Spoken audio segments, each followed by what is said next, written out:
আজি আমি last lesson নামৰ ইংৰাজী পাঠটোৰ তৃতীয় খণ্ড অৱশ্যে এই লেসনটোৰ কোনো খণ্ড নাই তথাপি আমি আলোচনাৰ সুবিধাৰ্থে ইয়াক তিনিটা ভাগ কৰি লৈছিলো তাৰে আজি তৃতীয় খণ্ডটো মানে ডে 3 আলোচনা কৰিবলৈ ওলাইছো লাষ্ট লেসন মানে actually the last translation let's proceed যোৱা খণ্ডত আমি আলোচনা কৰিছিলো যিখিনি কথা সেই কথাখিনিৰ কিছু মনত পেলাই লওঁচোন আজি আকৌ let's ask ourselves how did MHML dress on the day of last translation why did he dress so MHML ফৰাচী ভাষাৰ অন্তিমটো পাঠৰ দিনাখন কেনে পোছাক পৰিধান কৰিছিল তেখেতে এনে পোছাক কিয় পৰিধান কৰিছিল MHML অন্তিমটো ফৰাচী পাঠত তেখেতে আটাইতকৈ ধুনীয়া ড্ৰেছযোৰ green coat frill shirt and black silk cape পৰিধান কৰি আহিছিল তেখেতে এয়া কৰিছিল নিজৰ দেশৰ প্ৰতি সন্মান জনাই নিজৰ ভাষাৰ প্ৰতি সন্মান জনাই আৰু নিজৰ অন্তিমটো ক্লাছৰ প্ৰতি সন্মান জনাই তেখেতে এনে ড্ৰেছ কৰিছিল Number 2 what a thunderclap these words were to me what was the thunderclap and to whom দুই নম্বৰ প্ৰশ্নটো হৈছে এই শব্দকেইটা মোৰ বাবে বজ্ৰপাতৰ দৰে আছিল বজ্ৰপাতৰ দৰে শব্দবিলাক কোনকেইটা শব্দ আছিল বা কি শব্দকেইটা কাৰ বাবে বজ্ৰপাতৰ দৰে আছিল word কেইটা আছিল যে order that had come from বাৰ্লিনৰ পৰা যি অৰ্ডাৰ আহিছিল যে আলছেছ আৰু লৰেনত নেক্সট ডেৰ পৰা অকল জাৰ্মান ভাষা শিকোৱা হ'ব সেই word কেইটা thunderclapৰ দৰে কাম কৰিছিল to whom for little friends why did village people come to school that day সেইদিনাখন গাঁওবাসী কিয় স্কুললৈ আহিছিল কাৰণ গাঁওবাসীয়ে MHML ছাৰক 40 বছৰীয়া ত্যাগৰ স্বীকৃতি দিবৰ কাৰণে ধন্যবাদ দিবৰ কাৰণে আহিছিল আৰু তেখেতসকলৰ দেশৰ প্ৰতি থকা তেখেতসকলৰ ভাষাৰ প্ৰতি থকা শ্ৰদ্ধা প্ৰদৰ্শন কৰিবৰ বাবে অন্তিম পাঠত আহিছিল What is the great trouble according to MHML of the people of Alsace MHMLৰ মতে আলছেছ ভাষীৰ আটাইতকৈ ডাঙৰ সমস্যা কি আছিল আটাইতকৈ ডাঙৰ সমস্যাটো এইটোই আছিল যে তেওঁলোকে নিজৰ কাম পিছদিনাখনলৈ ঠেলি দিছিল এয়া আছিল আটাইতকৈ ডাঙৰ সমস্যা according to MHML হয় আমি এই পাঠটোত তিনিটা শব্দ পাইছো যিকেইটা প্ৰায় একে friends আৰু friends FRANC এটো ওপৰত সোঁফালে চোৱা friends the country or the country friends FRANCE যিটো লিখা হয় সেইটো হৈছে দেশ France friends FRENCH it is a language or people French language or French people or FRANZ the name of the little boy one of the major character in the story এইখিনি তোমালোক confuse নকৰিবা তিনটা word বেলেগ mother tongue is the best language হয় তোমাকো যদি সোধা হয় পৃথিৱীৰ আটাইতকৈ ভাল আটাইতকৈ সুন্দৰ ভাষাটো কি তেতিয়া তুমিও নিশ্চয় ক'বা mother tongue হয় সকলোৱে সেয়াই কয় আৰু সেয়া কোৱাত উচিত MHMLও হয়তো নিজৰ ভাষাটোক লৈ তেনেদৰে কৈছিল আলোচনা পাতিত চাওঁ Then from one thing to another MHML went on to talk about the French language saying that it was the most beautiful language in the world the clearest the most logical that we must guard it among us and never forget it because when a people are enslaved as long as they hold fast to their language it is as if they had the key to their prison MHML ছাৰে ইটো হেতু কথা আলোচনা কৰাৰ পিছত তেখেতে নিজৰ ভাষাটোক লৈ আলোচনা কৰিবলৈ আৰম্ভ কৰিলে আৰু তেখেতৰ মতে ফৰাচী ভাষা হৈছে পৃথিৱীৰ আটাইতকৈ সুন্দৰ আটাইতকৈ স্পষ্ট আৰু আটাইতকৈ যুক্তিপূৰ্ণ ভাষা that we must guard among us আৰু যি ভাষা আমি নিজৰ মাজত গাৰ্ড কৰি ৰাখিব লাগিব নিজৰ মাজত বচাই ৰাখিব লাগিব আৰু ইয়াক পাহৰি যাব নালাগিব কেলে বচাব লাগিব কিয় এই প্ৰশ্ন উঠিছে কিয়নো ফ্ৰান্সৰ এই আলছেছ আৰু লৰেন ডিস্ট্ৰিক্টটো এতিয়া আৰু ফ্ৰান্সৰ হৈ নাথাকে সেইকাৰণে ইয়াত হয়তো জাৰ্মান ভাষা যিহেতু শিকোৱা হ'ব গতিকে নিজৰ ভাষাটো হেৰাই যাবলৈ নিদিবলৈ এম হেমেলে সকলোকে আহ্বান জনাইছে তেখেতে এই ভাষাটোক আৰু বচাই ৰাখিবলৈ এইভাৱেও কৈছে কাৰণ যেতিয়া কোনোবা এজন মানুহে বা কোনো ব্যক্তি সমষ্টিয়ে কোনো ব্যক্তিয়ে নিজৰ ভাষাটোক নিজৰ মাজত জীয়াই ৰাখে সেয়া হৈছে তেওঁলোকৰ পৰাধীনতাৰ জেলৰ পৰা ওলাই অহাৰ চাবিকাঠিটোৱে হৈছে নিজৰ মাতৃভাষা Then he opened a book, a grammar, and read us our lesson. তাৰপিছত তেখেতে গ্ৰামাৰৰ কিতাপ উলিয়াইছিল আৰু গ্ৰামাৰৰ লেসন পঢ়াবলৈ আৰম্ভ কৰিছিল I was amazed to see how well I understood it. মই নিজে আচৰিত হৈছিলো যে ইমান সুন্দৰকৈ সিদিনাখন পাঠ বুজি পাইছিলো And he said seemed so easy. All he said seemed so easy I think too that I had never listened so carefully and that he had never explained everything with so much patience. মই ইমান ধুনীয়াকৈ বুজি পাইছিলো যে মোৰ এনে লাগিছিল হেমেল ছাৰৰ পাঠ মই আগত কেতিয়াও ইমান ধুনীয়াকৈ শুনা নাছিলো নাইবা ছাৰেও হয়তো ইমান ধৈৰ্য সহকাৰে আগত কেতিয়াও আমাক বুজোৱা নাছিল It seemed as if the woman wanted to give us all he knew before going away and to put it all into our hands at one stroke. এনে লাগিছিল যেন হেমেল ছাৰে গোটেই পাঠখিনি একেদিনাই আমাৰ মূৰত ভুৰুকাত হাতী ভৰুৱা দি একেদিনাই ভৰাবলৈ যত্ন কৰি আছিল এই প্যাৰাগ্ৰাফত আমি ইম্পৰ্টেন্ট কথা যিখিনি পালো সেইখিনি হৈছে French was the most beautiful, the most clearest, the most logical language in the world, according to M. Hamel. আৰু এটা ইম্পৰ্টেন্ট কথা পালো once one language is the key to prison of slavery. Slavery নামৰ যি prison আছে এই prisonৰ পৰা ওলোৱাৰ একমাত্ৰ চাবিকাঠি হৈছে mother tongue বা once one language. After the grammar, we had a lesson in writing. Grammar পিছত আমাৰ লিখাৰ পাঠ আছিল That day M. Hamel had new copies for us written in a beautiful round hand France Alsace এই লিখাৰ পাঠত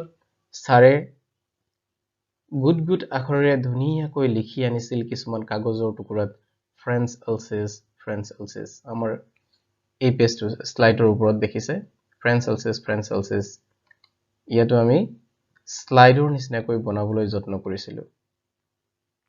তোমালোকে নিশ্চয় এইখিনি দেখিছে এইখিনি France Alsace They looked like the little flags floating everywhere in the schoolroom hung from the rod at the top of our desk A deskor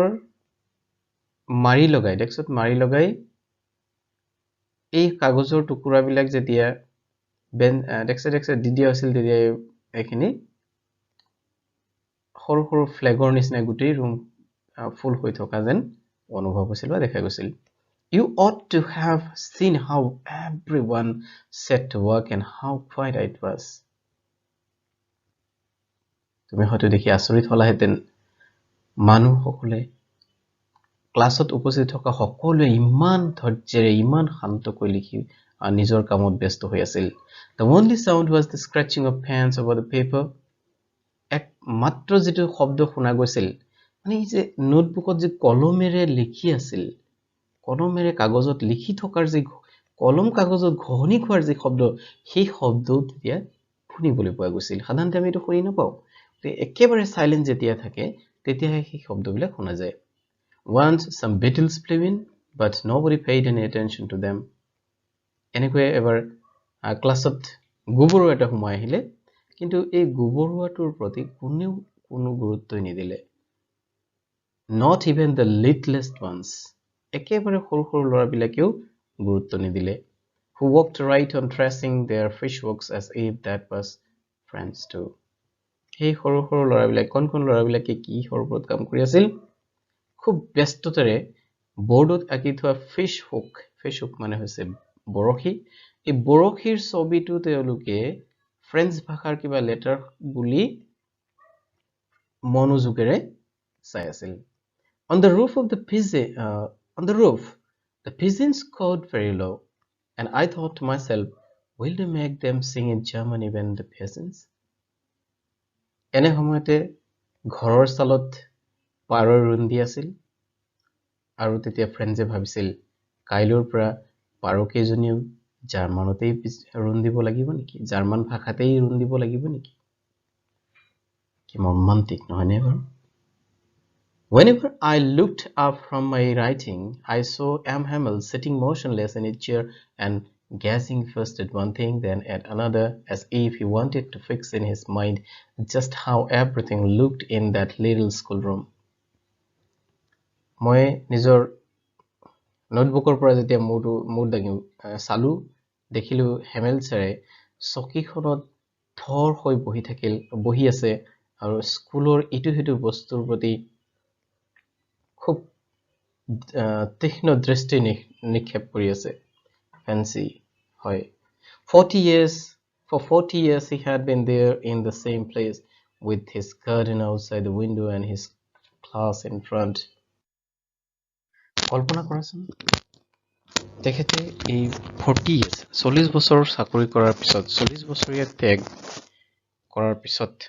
তেখেতে এই স্কুলখন এৰি গুচি যাব লাগিব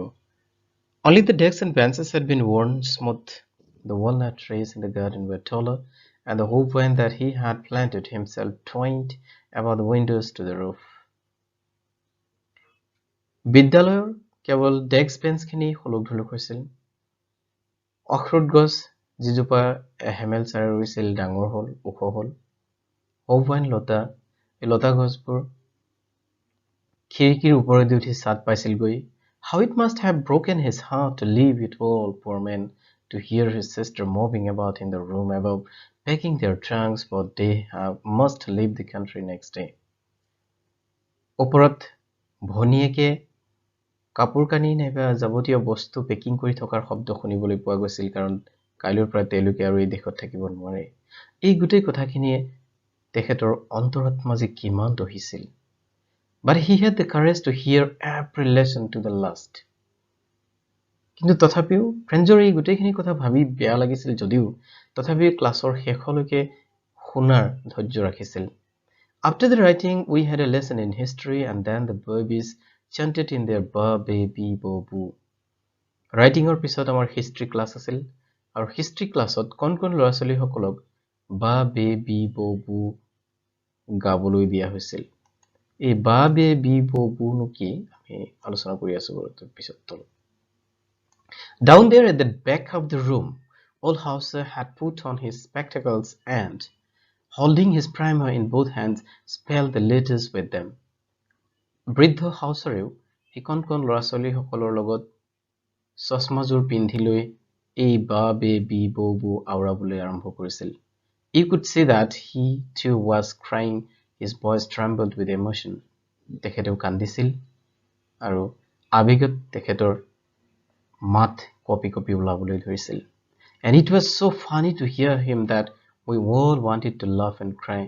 তেখেতৰ মাত ইমান বেছি ফানি লাগিছিল যে আমি হাঁহোনে কান্দো এনে লাগিছিল How well I remember it, that last lesson. আৰু এনেকৈ কিমান ধুনীয়াকৈ যে মোৰ এতিয়াও সেই last lessonটো মনত আছে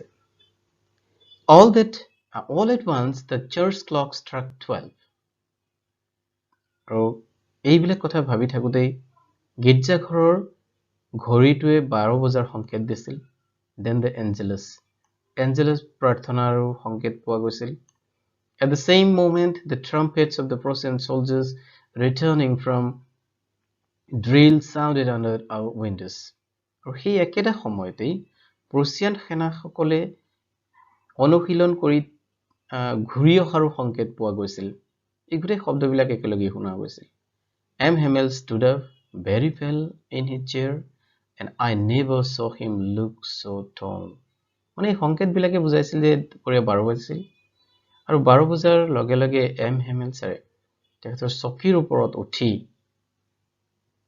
আৰু যেতিয়া চকীৰ ওপৰত উঠিছিল ছাৰক ইমান ওখ দেখা গৈছিল যে আগত ছাৰক মই কেতিয়াও ইমান ওখ দেখা নাছিলো My friends said he I but something choked him he could not go on মোৰ বন্ধুসকল মই বুলি দুবাৰ ক'লে আৰু কোৱাৰ শক্তি নাইকিয়া হ'ল তেখেতৰ কণ্ঠ ৰুদ্ধ হৈ গ'ল Then he turned to the blackboard took a piece of chalk and bearing on with all his might he wrote chalk এটুকুৰা লৈ কৃষ্ণ ফলকৰ ফালে ব্লেকবোৰ্ডৰ ফালে গৈ তেখেতে লিখিলে Bye Villa France Long live France France তুমি দীৰ্ঘজীৱী হোৱা Then he stopped and leaned his head against the wall and without a word he made a gesture to us with his hand School is dismissed you may go তাৰ পিছত এই বৰ্ডত Bye Villa France লিখাৰ পিছত তেখেতে ৱালতে মূৰটো থৈ ৰৈ আছিল আৰু আমাৰ ফালে আঙুলিৰে ইশাৰা কৰি কৈছিল আজিলৈ স্কুল শেষ হৈছে তোমালোক যাব পাৰা ইয়ে হৈছে আমাৰ পাঠী আৰু ইয়াত আমি কি পাইছিলো এটা শব্দ আলোচনা কৰিম বুলি কৈছিলো হেতু হৈছে এ বা বে বি বো বু দেখিছানে বা বে বি বো বু মই আৰু দুটামান শব্দ ইয়াৰ লগত সংযোগ কৰিলে বুজি পাবাই চাগে সোৱা এটো সোৱা তাৰ পিছতো আছে পা পে পি পো পু মা মে মি মো মু মানে এই গুটেই কিটাত সোৱা এটা বা বি এ আছে বেত আছে ই আই ও ইউ মানে এ ই আই ও ইউ হয়নে এইকিটা ফ্ৰেন্সত কি কৰা হয় ভাৱেল আৰু কনসোনেন্ট একেলগে শিকোৱা হয় তেতিয়া বি লগত ভাৱেল কিটা একেলগে দিয়া হয় সি লগত দিয়া হয় নেকি কনসোনেন্ট বিলাকৰ পিছত ভাৱেল বিলাক একেলগে সৰু ক্লাস বিলাকত শিকোৱা হয় আৰু তেতি এনেকুৱা হৈ যায় এটা ধৰিব পাৰি চাওচোন আমি কি কি শিকিলো এই পাঠ্যৰ পৰা we have learned friends noticed unusual things in the school that day গুটি লেসনটোৰ কথা ইয়াত অকন আলোচনা কৰি দিছো লাষ্টৰ দিনা friends according to M Hamel is the most beautiful the clearest and most logical language in the world mother tongue is the key to prison of slavery on the day of last French lesson grammar writing and history were taught everybody was so serious that day that even the little one did not care the Beatles and thought the fishhook as translator and everyone respected their own language and country. প্ৰশ্ন কেইটামান homework তোমালোকে কৰি ল'ব পাৰা